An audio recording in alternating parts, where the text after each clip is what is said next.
Iya, ini yang ramai gitu ya, di tengah banyak godaan tadi seperti judul kita ya kan. Di tengah banyak godaan apakah kemudian Golkar tetap mandiri? Itu dia, jangan usik-usik rumah tangga. Kita usik rumah tangga tuh ada pasalnya loh. Jangan bahaya. Kalau gitu kita coba bertabayun pagi hari ini sudah hadir sejumlah narasumber kami. Ada Bang Dev Akbar Fikardol Laksono, Ketua DPP Partai Golkar. Pagi. Selamat pagi, terima kasih semuanya. Selamat Indonesia, pagi Indonesia. Karena judul kita kan apa kabar Indonesia? Ya, Indonesia. Nggak sendirian Bang Dev, ada juga Bang Hanta Yuda, analis politik, Direktur Eksekutif dari Poltrek Indonesia. Selamat pagi, Santa. Terima kasih. Sehat ya Bapak-bapak. Ini seger loh pagi ini loh ya kan. Seger kan? Betul. Bahasannya seger juga nih. Kamu tapi nggak nanya udah mandi kan? Nggak ya?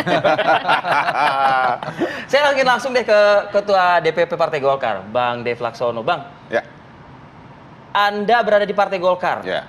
Merasa nggak sih ada yang kayak lagi ngaduk-ngaduk Partai Golkar gitu?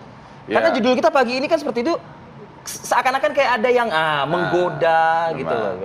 Gini ya, memang jelas kalau Partai Golkar, kita kan partai yang ya, sudah mandiri. Kita Partai Golkar yang sudah hadir berapa puluh tahun pengabdian, sudah melewati segala macam masa, segala macam konflik di dalam internal ataupun eksternal. Bahkan pernah dibubarkan oleh Presiden dulu, itu zaman Abdurrahman Wahid. Jadi ya kalau cuman selintingan-selintingan ini ya itu Anda menganggap ini selintingan kah? Ya itu kayak berita-berita kecil aja, kayak ngelitikin aja lah gitu lah. Jadi kami tidak menganggap ini sesuatu yang serius apa enggak. Kenapa? Karena memang Golkar itu sudah solid. Golkar sudah putuskan bahwa calon presiden kita sejak Munas 2019 adalah Pak Erlangga Hartarto. Dan diperkuat juga dengan performanya Pak Erlangga selama ini. Ya, terakhir aja kita lihat ya dari mulai sekarang ke belakang. G20, beliau sebagai Sherpa berhasil menelurkan sejumlah kebijakan-kebijakan yang sangat menguntungkan bagi ekonomi secara makro dan mikro di Indonesia. Lalu performanya juga sebagai Menko Perekonomian di tengah-tengah pandemi, itu berhasil menjalankan sejumlah program-program mulai dari bantuan langsung, kebijakan-kebijakan ekonomi, khususnya Undang-Undang Cipta Kerja, harmonisasi pajak, hal-hal itulah yang berdampak langsung dalam kehidupan masyarakat. Sehingga hasil karyanya sudah jelas dirasakan. Jadi kalau bagi saya pribadi dan juga bagi bangsa Indonesia secara keseluruhan, pilihan terbaik adalah memang Pak Erlangga Hartarto. Jadi kalau memang hanya ada sedikit-sedikit selintingan di luar, ya nggak, serem juga kalimatnya ya. Dibilang katanya kalau capresnya Erlangga Hartarto, Partai Golkar akan menurun.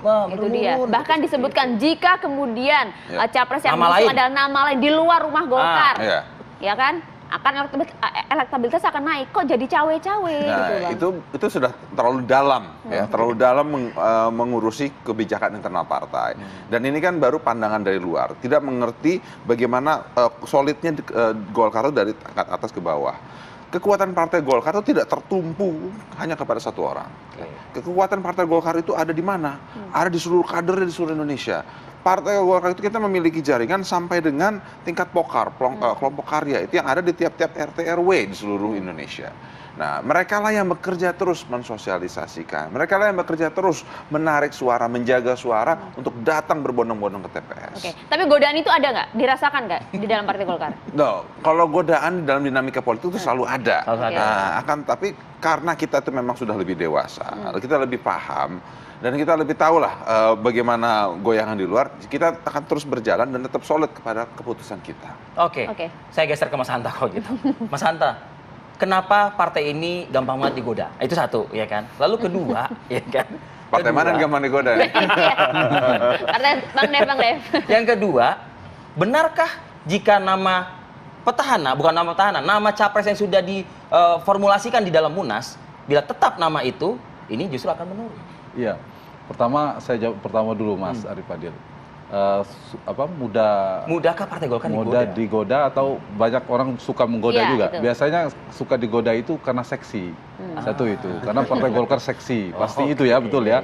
Karena posisinya cukup strategis, kursinya strategis. Meskipun belum satu tiket, tapi politisinya juga setengah. Ulung-ulung lah ya. Ya, jam terbang polisinya cukup tinggi. Yang kedua, memang kadang Partai Golkar juga suka digoda. Dia ingin diguliri menggoda. Kita lihat dari setiap dinamika menjelang pencapresan, ada dinamika internal, betul. Nah, partai ini memang paling dinamis ya, harus kita akui paling dinamis. Dan tidak jarang kemudian ada perbedaan pandangan dan seterusnya. Dan posisi Golkar memang sangat menentukan juga dalam berbagai macam kancah perpolitikan nasional ya. Meskipun yang sebelumnya memang menang bersama Pak Jokowi, tapi sebelum-sebelumnya Golkar punya pengalaman juga kalah di Pilpres, itu jadi catatan saya kira. Nah, yang kedua, memang semua partai itu punya tantangan ingin mendapatkan berkah elektoral dari yang namanya efek ekor jas atau kotel efek. Nah, karena itu semua partai kan ingin mendapatkan limpahan dari capres yang dia dukung. Tapi jangan lupa bahwa setiap partai selain itu dia ada 3 kalau saya mengklarifikasi klaster basis pemilihnya. Satu, ada teorinya party ID.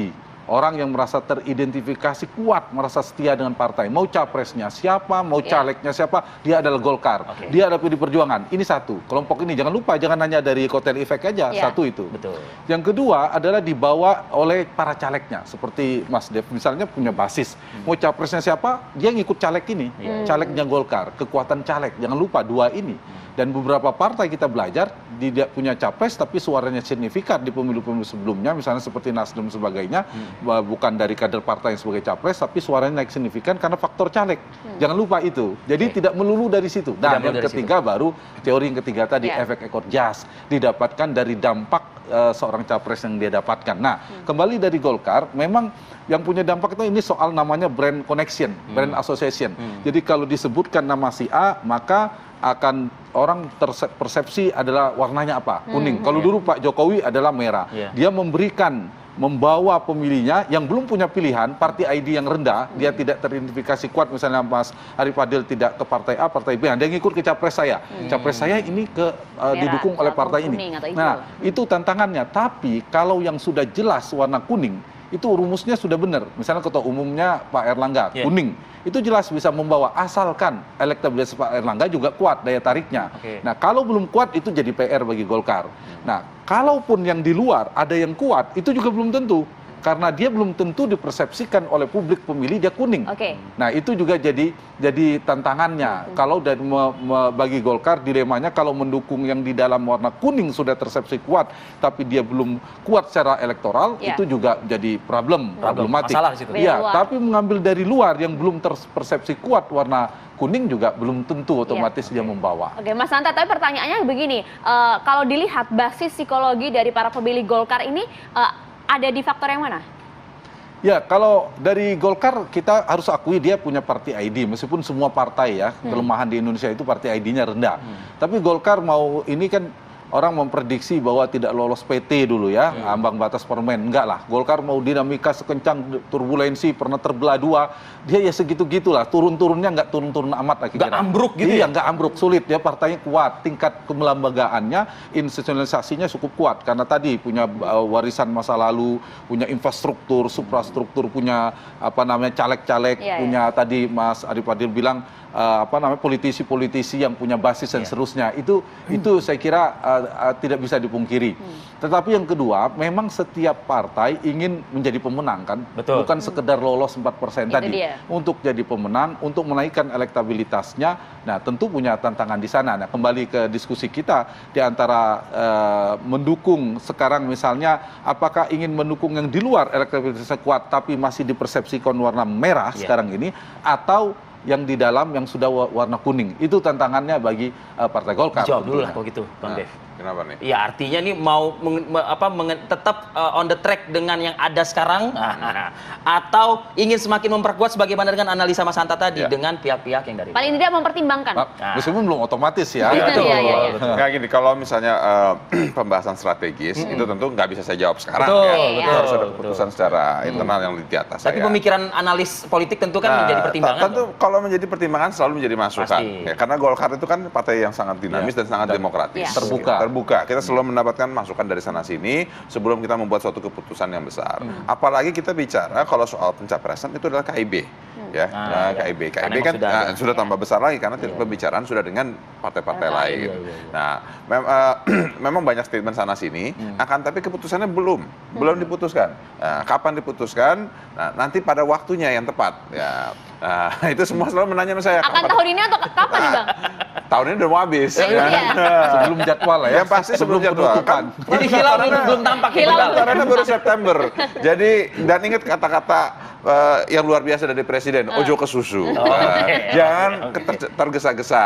Tapi juga jangan kelamaan. Nah, itu dia. Ada belakangnya. Ada, jangan kelamaan. Jadi ada sesuai waktunya lah. Ya, bukan ngeliat perimbun sana sini, tapi ngeliat waktunya. Jadi begitu memang infrastrukturnya sudah siap, kesepakatannya sudah sudah diraih, sudah disepakati, baru kita akan sampaikan siapa yang akan kita calonkan dari KIB ini. Oke. Menarik kalau berbicara mengenai infrastruktur, termasuk juga hasil analisa dari internal Partai Golkar, hasil survei Partai Golkar sendiri seperti apa sih terkait dengan elektabilitas dari mungkin capres yang akan diusung dan juga elektabilitas dari partai itu sendiri, Bang. Usai jeda ya Bang ya dijawabnya ya. Saat lagi kami akan kembali.